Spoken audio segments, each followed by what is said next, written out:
Om Namo Bhagavate Vasudevaya. Om Namo Bhagavate Vasudevaya. Om Namo Bhagavate Vasudevaya.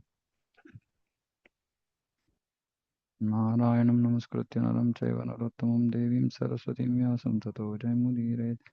Nashtaprayeshu Vadreshu Nityam Bhagavata Sevaya. Bhagavati Uttama Shloke Bhaktir Bhavati Naishtaki. Om Agnanatimirandasya Gnananjana Shalakaya Chakshurunmilitam Yena Tasmai Shri Gurave Namaha. नमो विष्णुपादाय कृष्णप्रेष्ठाय भूतले श्रीमते भक्तिवेदान्तस्वामिनिति नामे नमस्ते सारस्वते देवे गौरवाणी प्रचारिणे निर्विशेषशून्यवादी पाश्चात्यदेशतारिणे जय श्री कृष्ण चैतन्य प्रभु नित्यानंद श्री अद्वैत गदाधर शिवासादि गौरभक्तवृंद हरे Krishna Krishna Krishna Hare Hare Hare Ram Ram Ram Hare Hare Srimad Bhagavatam, Canto 7, Chapter 3, Verse 1. Sri Narada Uvacha Hiranyakashipu Rajan Ajayam Majaramaram Atmanam Apratidvandvam Ekarajam Vyadhitsata. Narada Muni said to Maharaj Yudhishthira, the demoniac king Hiranyakashipu wanted to be unconquerable and free from old age and dwindling of the body. He wanted to gain all the yogic perfections like Anima and Laghima, to be deathless and to be the only king of the entire universe, including Brahmaloka. So he spoke about this Atma Tattva, saying, you know, you are not this body, your soul is eternal, etc. But still, he was so attached to his body and bodily possessions and his position, etc. So he wanted to be unconquerable, free from old age and dwindling. He wanted to gain all the yogic perfections. He wanted to be deathless and to be the only king of the entire universe. So just theoretical knowledge of Atma and Sharira. Such are the goals of the austerities performed by demons. Hiranyakashipu wanted to receive a benediction from Lord Brahma, so that in the future he would be able to conquer Lord Brahma's abode. Similarly, another demon received a benediction from Lord Shiva, but later wanted to kill Lord Shiva through the same benediction, Vrikasura. His name was Vrikasura. So he gets a boon from Lord Shiva that whoever he keeps his hand, on whosever head he keeps his hand, that person's head will split. So then he wants to try and put his hand on Lord Shiva's head. So finally, Vishnu comes to the rescue of Lord Shiva. The self-interested persons, by demoniac austerity, want to kill even their benedictors. Whereas the Vaishnava wants to remain an ever-existing servant of the Lord and never to occupy the post of the Lord. So self-interest persons, they want to kill those who gave them the benedictions. But Vaishnavas always want to remain eternal servant or servants of the Lord. Through Sayujya Mukti, which is generally demanded by asuras, one merges into the existence of the Lord. But although one sometimes thus achieves the goal of the theory of monism, one falls down again to struggle in material existence. Yete ne aravindaksha vimuktamaninas, avishuddha buddhaya, impure intelligence, and they don't have anadrita yushmadangriyam. So they don't have anadrita, no respect to the lotus feet for the lotus feet of the Lord. So they fall down, meaning they achieved Sahaja Mukti, impersonal liberation. They became one in Brahman. But because their intelligence is impure and they have no respect for the lotus feet of the Lord, they fall down. So just that one, even if one achieves Sahaja Mukti, he can fall down back into this material world. So this was Hiranyakashipu's plan.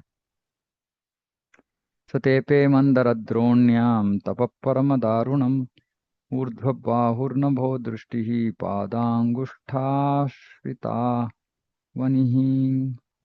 In the valley of Mandara hill, Hiranyakashipu began performing his austerities by standing with his toes on the ground toes on the ground. Just imagine. Keeping his arms upward and looking toward the sky. This position was extremely difficult, but he accepted it as a means to attain perfection. So, Dehadandana. So, he is abusing his body for a selfish end. Bhagavad Gita, Krishna says that actually even troubles the life heirs and also the Paramatma. This kind of austerity is not meant to please Krishna. Actually, it's not good.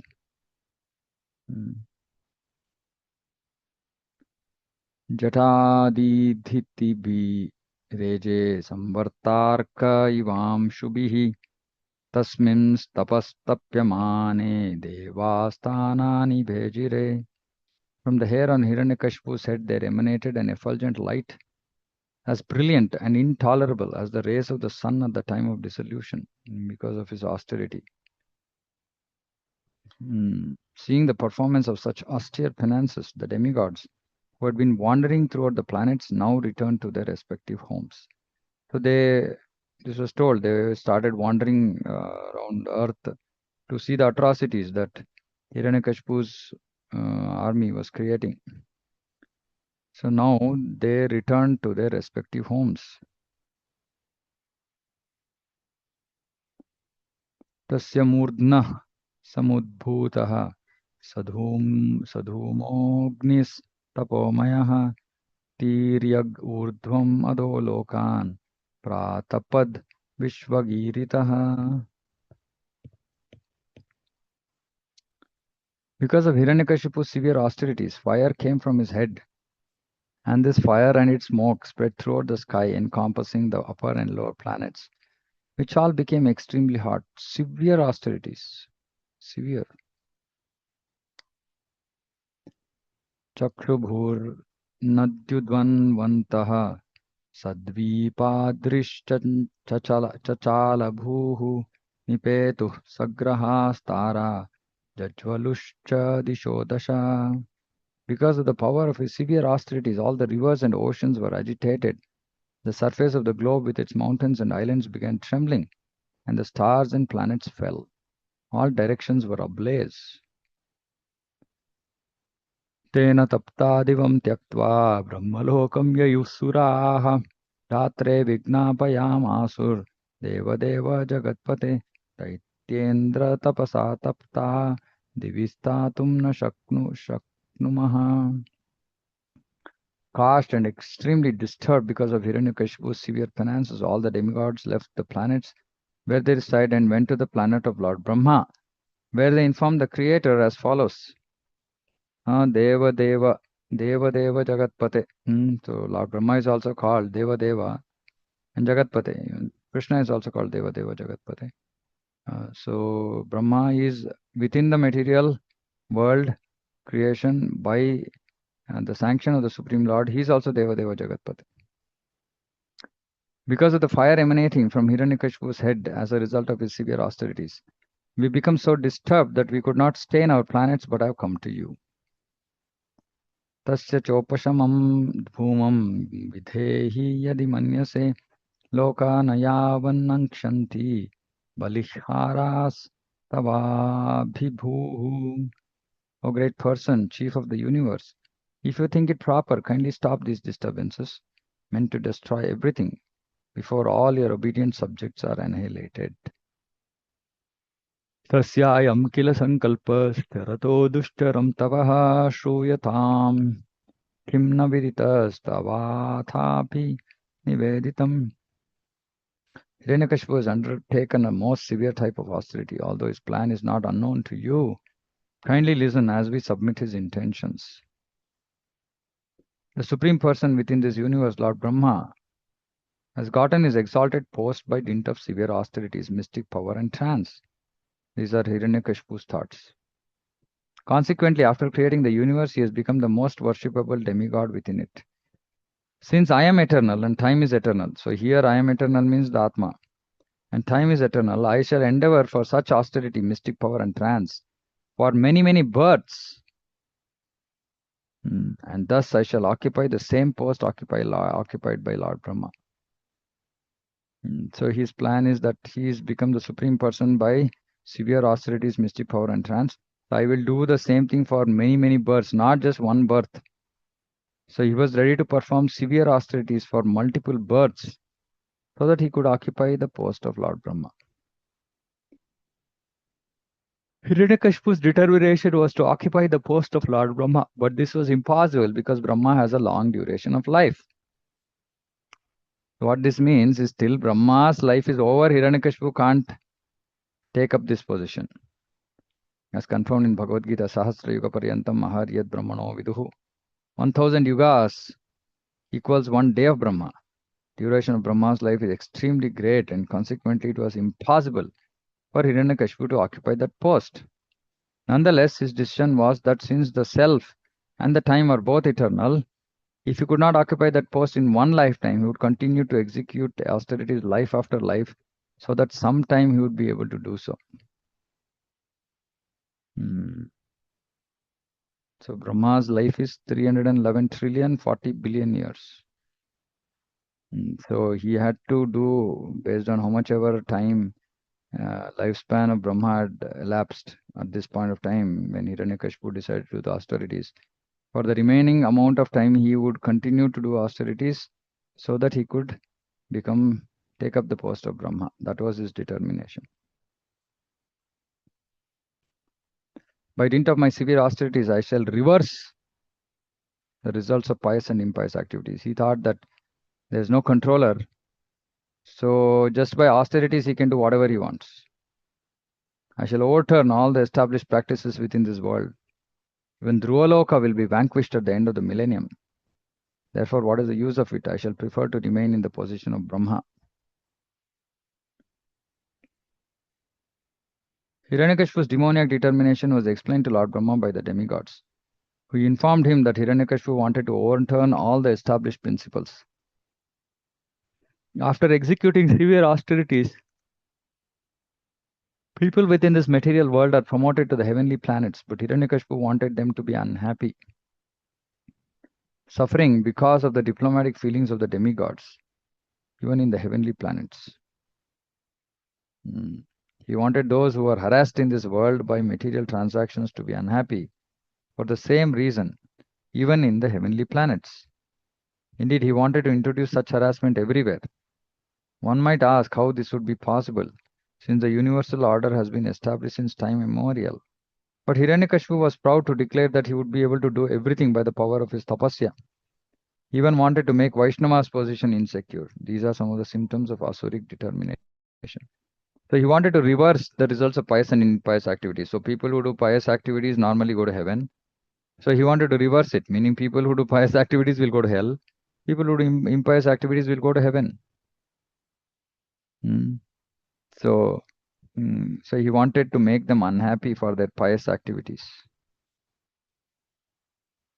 So this was his craziness, and he also wanted to create trouble to Vaishnavas.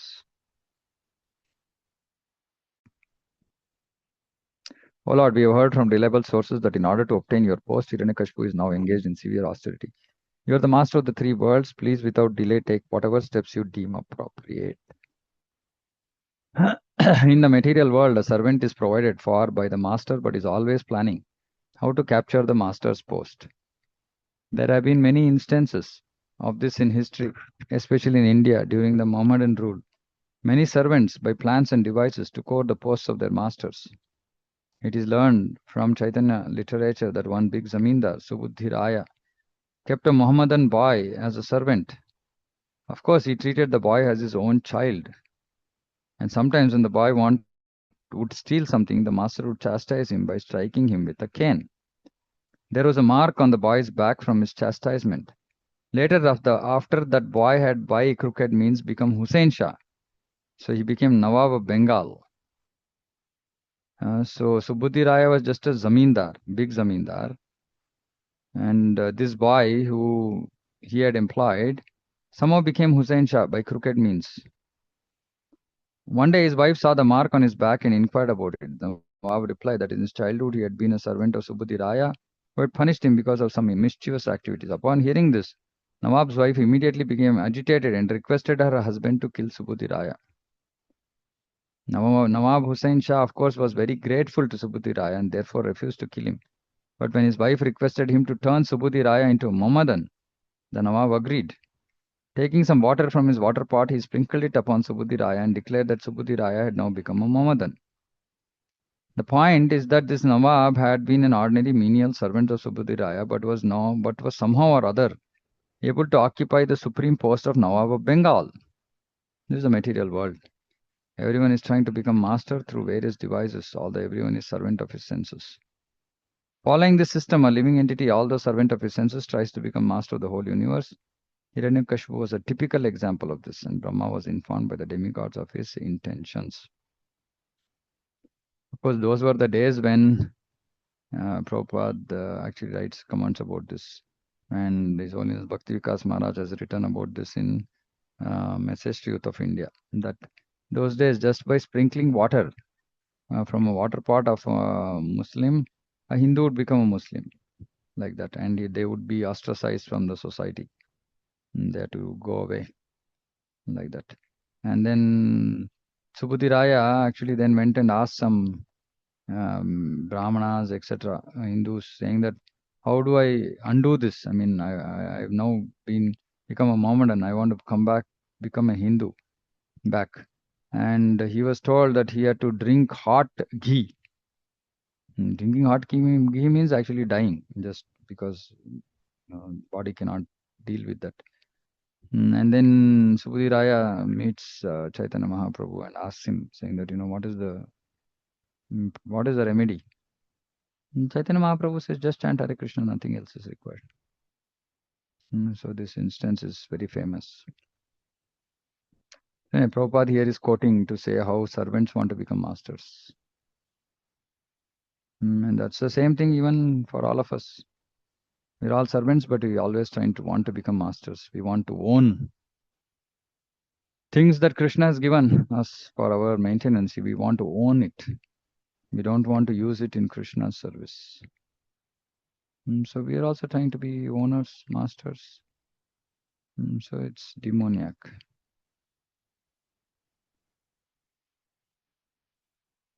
Tavasanam dvijagavam parameshtyam jagatpate bhavaya shreyase bhutyai khemaya vijayaya cha.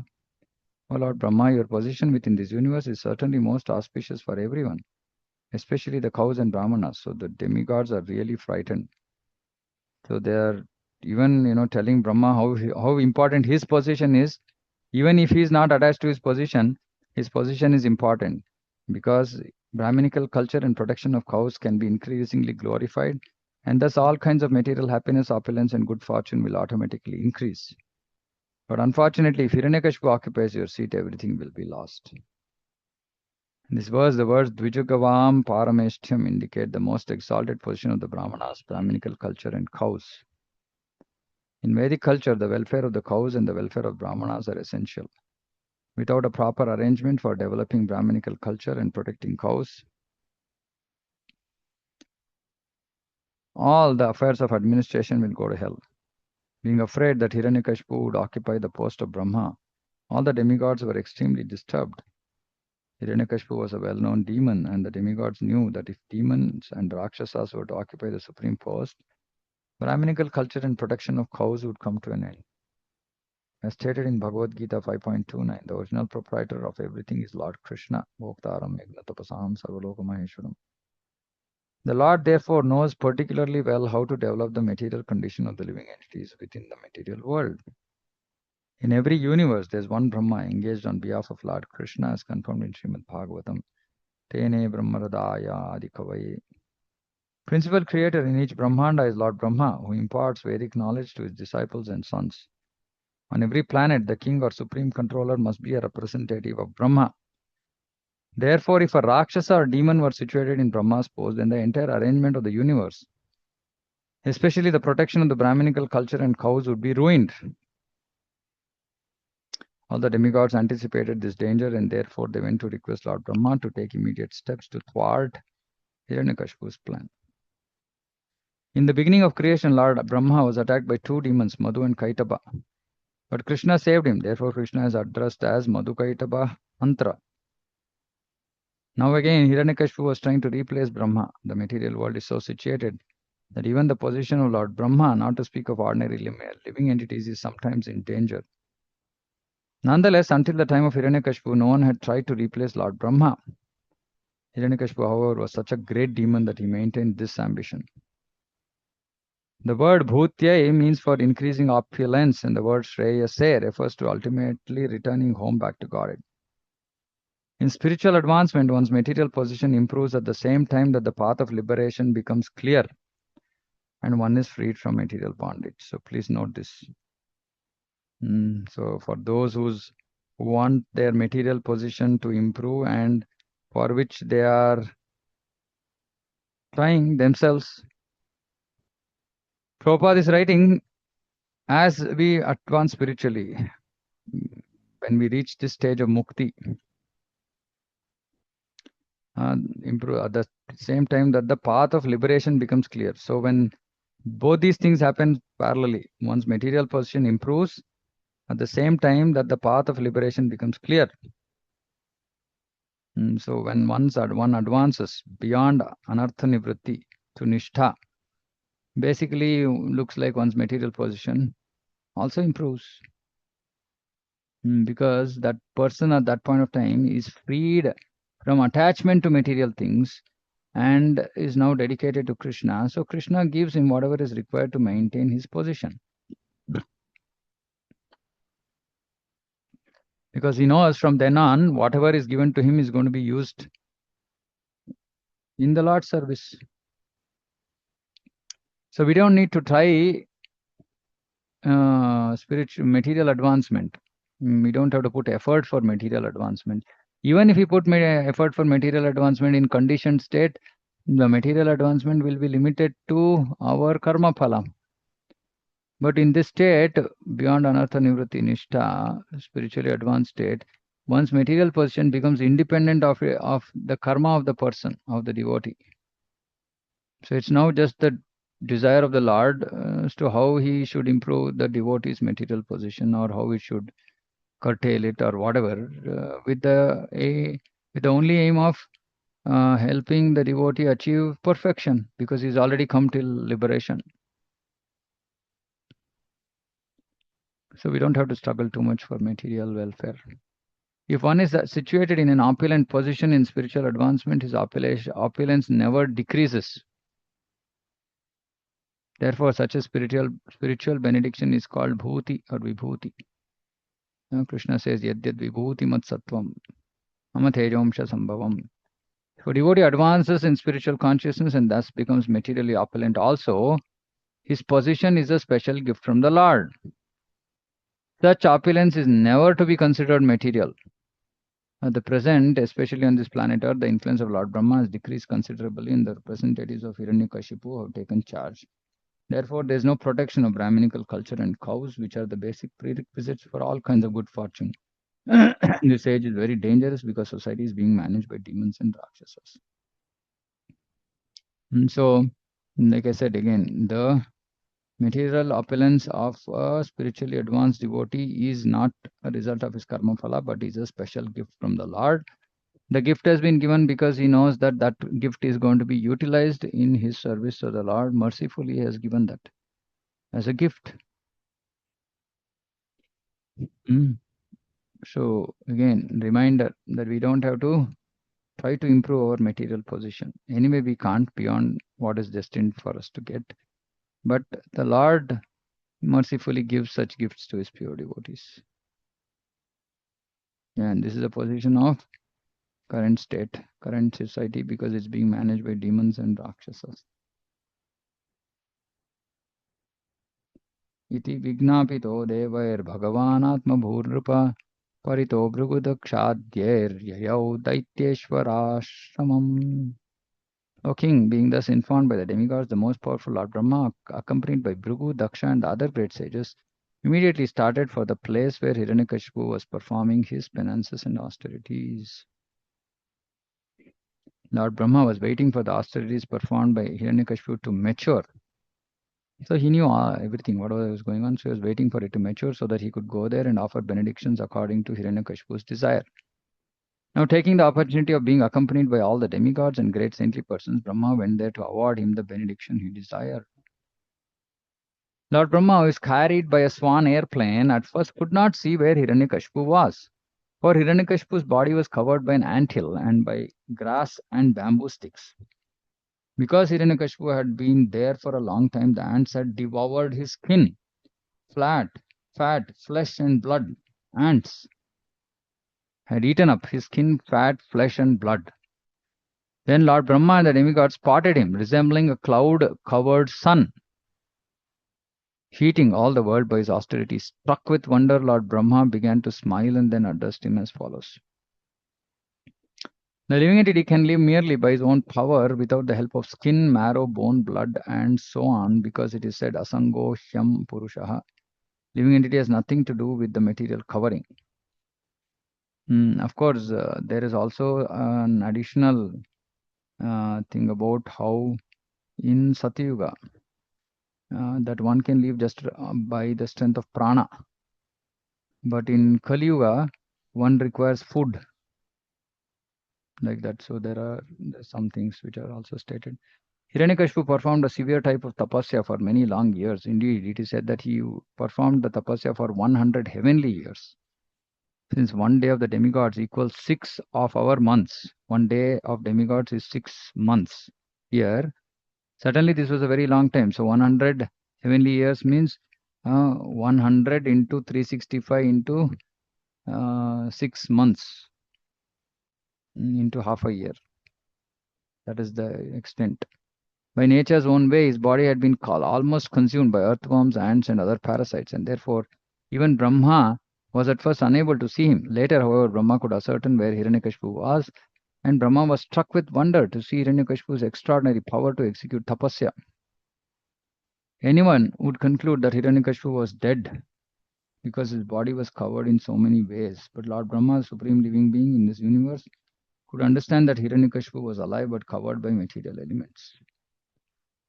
It is also to be noted that although Hiranyakashipu performed his austerity for a long time, he was nonetheless known as a Daitya and Rakshasa. It will be seen from verses to follow that even great saintly persons could not perform such a severe type of austerity. Why then was he called a Rakshasa and Daitya? It is because whatever he did was for his own sense gratification. So one who does things for their own sense gratification is a Rakshasa and a Daitya. His son Prahlada was only 5 years old, and so what could Prahlad do? Yet simply by performing a little devotional service according to the instructions of Narada Muni, his guru, Prahlada became so dear to the Lord that the Lord came to save him, whereas Hiranyakashipu, in spite of all his austerities, was killed. This is the difference between devotional service and all other methods of perfection. One who performs severe austerities for sense gratification is fearful to the entire world. Meaning the entire world fears him. Whereas a devotee who performs even a slight amount of devotional service is a friend of everyone. Suhridam sarvabhutanam. Since the Lord is a well-wisher of every living entity, and since a devotee assumes the qualities of the Lord, a devotee also acts for everyone's good fortune by performing devotional service. So devotee should not be self-centered. Vaishnava is para dukkha dukhi. He is pained, he suffers by seeing the sufferings of other people. Thus, although Hiranyakashipu performed such a severe austerity, he remained a Daitya and a Rakshasa, whereas Prahlada, although born of the same Daitya father, became the most exalted devotee and was personally protected by the Supreme Lord. Bhakti is therefore called Sarva Upadhi Vinirmuktam, free from all material designations, and Anya Abhilashita Shunyam, free from all Anya, other material desires, apart from just subsistence can be a material desire, which is still considered pure, meaning just livelihood, living, because without living we cannot do our services.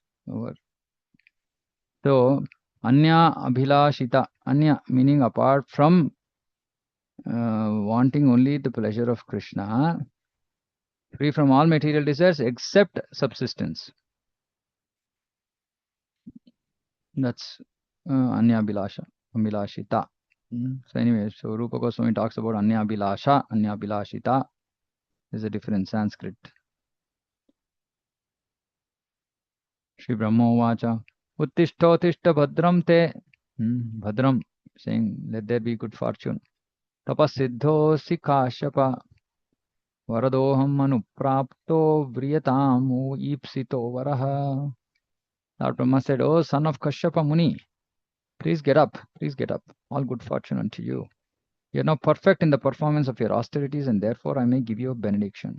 You may now ask from me whatever you desire, and I shall try to fulfill your wish.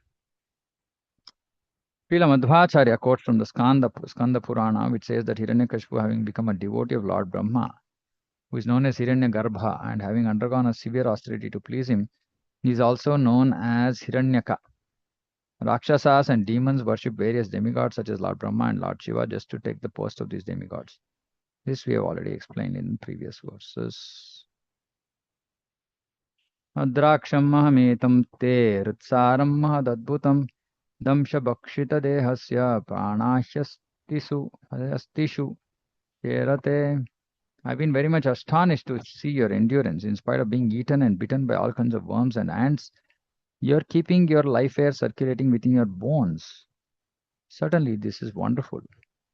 It appears that the soul can exist even through the bones, as shown by the personal example of Hiranyakashipu. When great yogis are in samadhi, even when their bodies are buried, and their skin, marrow, blood, and so on have all been eaten, if only their bones remain, they can exist in a transcendental position. Very recently, an archaeologist published findings indicating that Lord Christ, after being buried, was exhumed, and that he then went to Kashmir. Exhumed means come out of the body.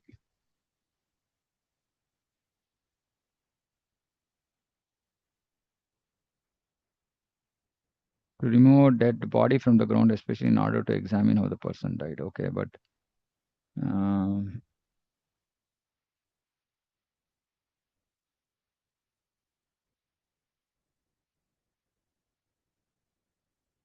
there's also another meaning.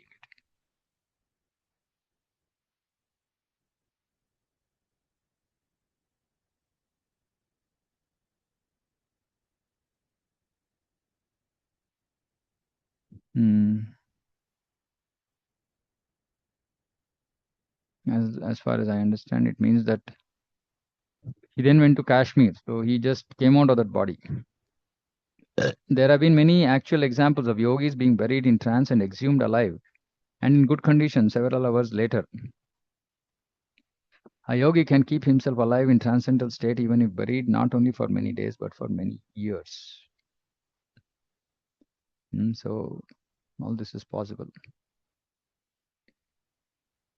Naitat purvarshayas chakrur no karishanti chapare niram burdharayet pranan ko vai divya samashatam. Even saintly persons like Bhrigu, born previously, could not perform such severe austerities, nor will anyone in the future be able to do so. So Bhrigu Muni was also there with Brahma, and he's saying even saintly person like Bhrigu cannot do something like this. And nobody has done such a thing in the past and will not be able to do so in the future. Who within these three worlds can sustain his life without even drinking water for 100 celestial years? It appears that even if a yogi does not drink a drop of water, he can live for many, many years by yogic process, though his outer body be eaten by ants and moths. व्यवसायेन तेनेन दुष्करेण मनस्विनां तपोनिष्ठेन भवता जितोऽहं दितिनन्दन. My dear son of Diti, with your great determination and austerity, you have done what was impossible even for great saintly persons, and thus I have certainly been conquered by you. Srila Madhva Muni gives the following quotation from Shabda Niranaya for the word Jitaha. If one comes under someone else's control or is defeated by another, he is called Jitaha. Hiranyakashipu's austerity was so great and wonderful that even Lord Brahma agreed to be conquered by him. Tatastha Ashisha Sarva Dadami Asura Pungava Martasye Te Hyamartasya Darshanam Na Phalam Mama. O best of the Asuras, for this reason I am now prepared to give you all benedictions according to your desire. I belong to the celestial world of demigods who do not die like human beings. Therefore, although you are subject to death, some indication you are subject to death, your audience with me will not go in vain. It appears that human beings and asuras are subject to death, whereas demigods are not. Of course, they also have duration of life based on their punya. The demigods who reside with Lord Brahma in Satyaloka go to Vaikuntha Loka in their present bodily constructions at the time of the dissolution. These are only those who are with Lord Brahma in Satyaloka. Therefore, although Hiranyakashipu had undergone severe austerities, Lord Brahma predicted that he had to die. He could not become immortal or even gain equal status with the demigods. The great austerities and penances he had performed for so many years could not give him protection from death. This was foretold by Lord Brahma.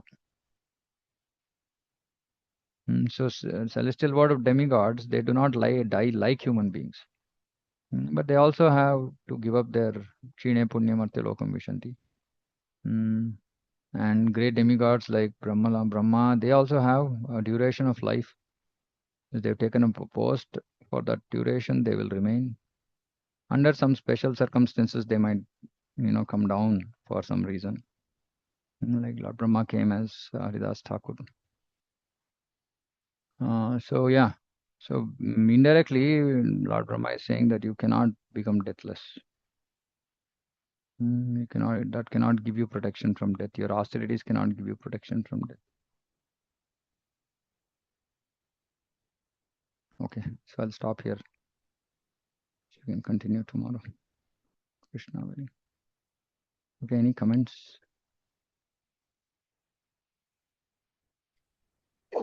Hare Krishna, Prabhu. Hare Krishna. So Prabhu, so there is one statement, right? So where it is said that Lord Brahma, along with all the demigods, so Mm. they make it to Vaikuntha Loka at the time of dissolution. Mm.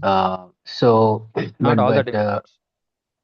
Not okay, all the whoever is demigods. whoever is with Lord Brahma, right, in that Yeah. Satyaloka. Okay, but Yeah. in Bhagavad Gita, Krishna is saying, Abrahma Bhuvana Loka Punaravartino Arjuna. Like, everyone doesn't matter from Brahma to, I mean, in a lot of classes also I've heard this, that from and to Lord Brahma, everyone has to, go through this cycle of birth and death again and Yeah, again. they go through cycle of birth and death. But when Lord Hmm. Brahma is a devotee, then just like we are also been going through the cycle of birth and death. But when we Hmm. achieve perfection, we'll stop our cycle. Okay, so basically, once you, even within this material world, once you reach the topmost planet, which is Satyaloka, Brahma along with demigods. So they directly go to Vaikuntha after Yeah. resolution. So Is it? yeah. Just for So them, there is a special arrangement. no, Is no, it, bro? no, no, no special arrangement. So there are two ways to go back to Goloka or Vaikuntha. Mm. One is called the direct process. The other is called the indirect process. The indirect Mm. process takes a jiva through higher planetary systems. Eventually, he comes to Brahmaloka. And then, Right. with the end of Brahma's lifespan, if Brahma is Mm. a devotee, then they enter Mm. Brahma's body, and then Brahma goes to Vaikuntha, and they all go with him to Vaikuntha. Okay. Those who go are devotees, only go. See, Yes. one can reach Brahmaloka even by tapas, even by austerities. Higher planetary systems, actually, Tapoloka and all, one can achieve that by austerities, but they don't have to be necessarily devotees. They can Mm. also be aspiring for Sayujya Mukti, right? Okay. So people can go to higher planetary systems, and from there they don't have to necessarily go to Vaikuntha Loka. They can go to Mm. Brahman. But this specifically is about a devotee Brahma and his devotee associates, demigods, who Okay. have Okay. actually achieved perfection, even though they took the indirect route. They will go Okay. to So our Vaikuntha. Brahma is devotee. Okay. For this universe, our Brahma is devotee. Of This, course, yes. this By Brahma during this Samhita, we time. can understand that. Yeah, Okay. Understood. during in this time of our Mm. Brahma is a devotee. Very bold. Okay. Yeah, yeah, but it's also said elsewhere saying that all jivas who fall down first become Brahma. So it's a little bit complicated stuff, but it's not required that every Brahma is a devotee. That's what also Prabhupada says elsewhere. Mm. So those devotee, one who is a devotee Brahma will go back to Vaikuntha, and with him, all the other devotee demigods can also go. Okay. So that means our leadership is good. Ah, yeah, not absolutely. not from the earthly planet, but Why? at least from. Universal affairs person. why we have to look at Brahma? We have Prabhupada. That's enough. Very well. Okay. Whether Brahma is a, even if Brahma is a demon, Prabhupada can take us back. Anyway, but Brahma is not a demon, so it's okay. Okay. Yeah. Okay. Anything else? Hare Krishna, Prabhu. Hare Krishna.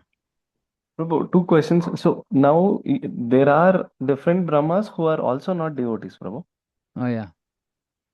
Okay, okay. And the second question is the last verse, Prabhu. So it says that demigods who are in Satyaloka will go back to Vaikuntha along with No, that's Brahma. what I just So explained. So that is yeah, only devotee demigods over only there. right. Yeah, but when Hiranyakashipu got these powers, Hmm. still demigods were fearful about him. So No, why but was that? not all demigods. And see, demigods are generally, see, we should understand, okay, just like in the material world, there are ordinary jivas and there are special jivas, or otherwise called devotees. So the ordinary jivas are fearful, special jivas are not fearful. Fearful. Similarly, in the higher planetary systems, there are ordinary demigods, then there are devotee demigods. And devotee demigods are not fearful. Ordinary demigods are fearful. Okay, Prabhu, They're understood. doing Mishra Bhakti. So demigods in general, they do Mishra Bhakti, but there are also some who go through this indirect process but also become pure, and they will not be praying for all these things. These are all the general, ordinary Mishra Bhakta devotees, demigods. Okay, Prabhu, understood. Okay.